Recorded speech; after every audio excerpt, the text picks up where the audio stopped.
जिस प्रकार से भारतीय जनता पार्टी की सरकार, मोदी की सरकार, लोकसभा सहित पूरे देश में नारी शक्ति बंधन अधिनियम के नाम पर, महिला आरक्षण बिल के नाम पर जो एक लोकतंत्र की हत्या करने की, संविधान को बदलने की, महिलाओं के पीछे छुप करके 2029 में सत्ता की वापसी की जो असफल कोशिश की है, मैं अपने देश की सभी उन जागरूक लोगों का, जिनकी भावनाओं को कद्र करते हुए देश की सभी विपक्ष की पार्टियों ने मोदी सरकार को जो सदन में मुंहतोड़ जवाब देने का काम किया है, मैं इस फैसले का, मैं इस निर्णय का देशवासियों के विचारों का, विपक्ष के एकजुटता का बारंबार प्रणाम करता हूं और इस स्वागत का और इस निर्णय का मैं स्वागत करता हूं। महिला आरक्षण के नाम पर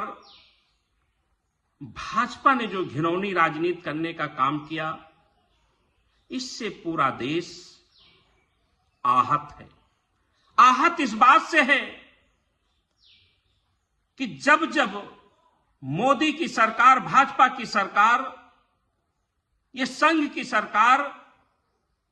सत्ता में बने रहना चाहती है, आना चाहती है, तो इसने हमेशा हमारे देश के भोले भाले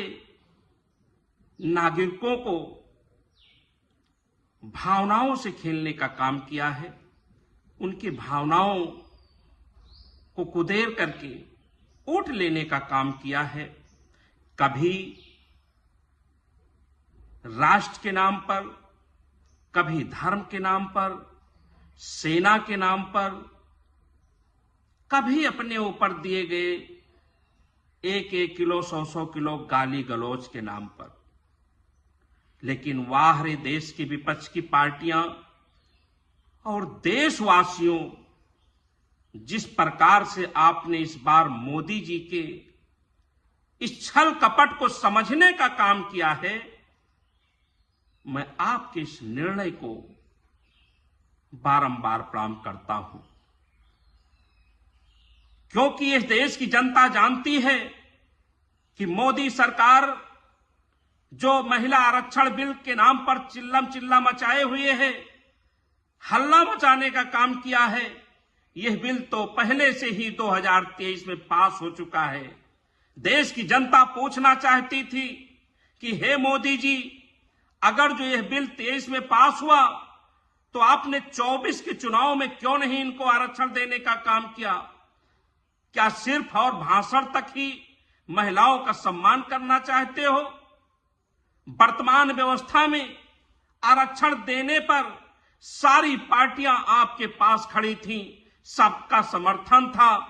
फिर क्यों नहीं आपने समर्थन देने का काम किया? क्योंकि सारे लोग जान गए हैं कि मोदी जी 543 सीटों में आरक्षण नहीं देना चाहते, महिला सम्मान नहीं देना चाहते। उनका लक्ष्य है 543 सीटों से बढ़ा करके 850 करना। जिन राज्यों में, दक्षिण के जिन राज्यों में मोदी सरकार नहीं है, भाजपा का अस्तित्व नहीं है, उनके विधायक सांसद नहीं हैं और बनने के आसार भी नहीं हैं, उन प्रदेशों को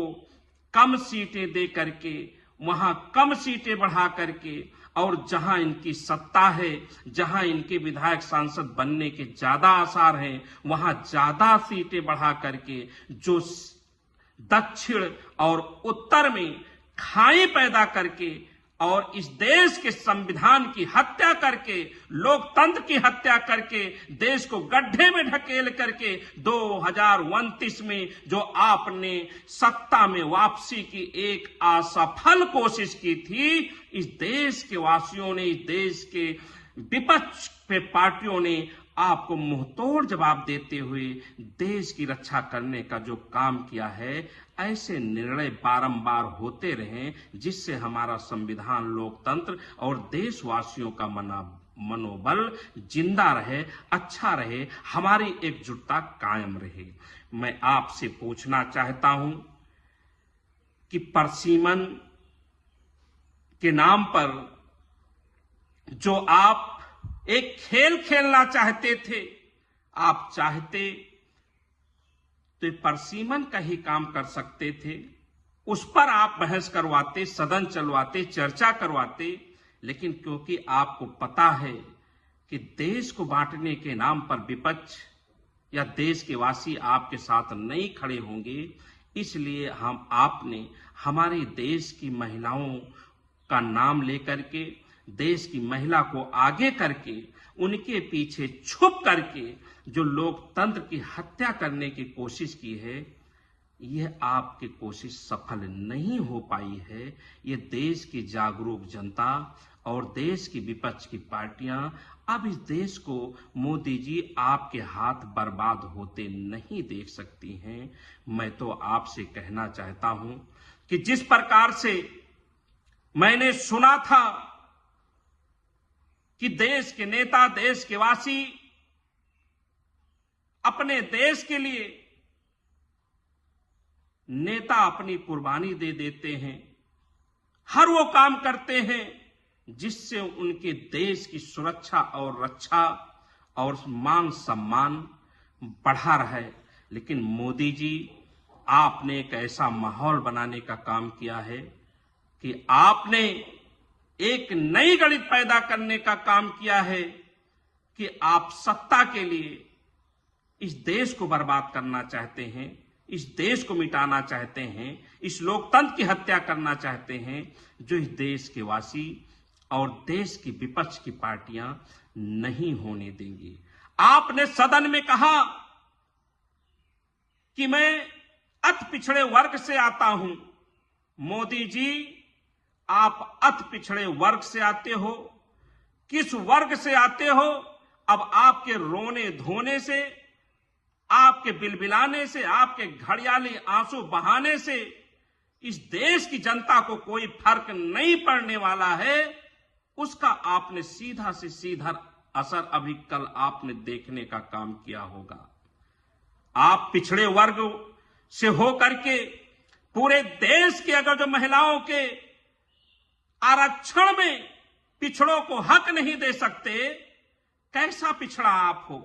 आप कहते हो मैं अति पिछड़े से आता हूं, आप कहीं से भी आते हो, आप एक झूठे व्यक्ति हो। देश की जनता जानती है कि मोदी जी हमेशा भावनाओं में बहा करके, हमारी भावनाओं को कुदेर करके जो आप वोट लेने का काम करते हो, सरकार बनाने का काम करते हो और देश को बेच बेच करके जो आप सिर्फ और सिर्फ हम दो हमारे दो और भारतीय जनता पार्टी को मजबूत बनाने का काम करते हो, इससे ज्यादा कुछ नहीं है। आप इसी देशवासियों ने देखा है कि आज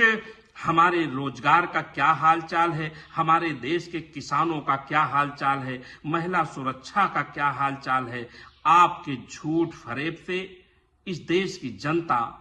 वाकिफ हो चुकी है। मोदी जी, आपके अंदर जरा से भी इंसानियत है, जरा से भी मानवता है, तो आप इस देश को बर्बाद मत होने दीजिए, मत करिए। आपने इस देश को पहले से ही बहुत ज्यादा बर्बाद करने का काम किया है।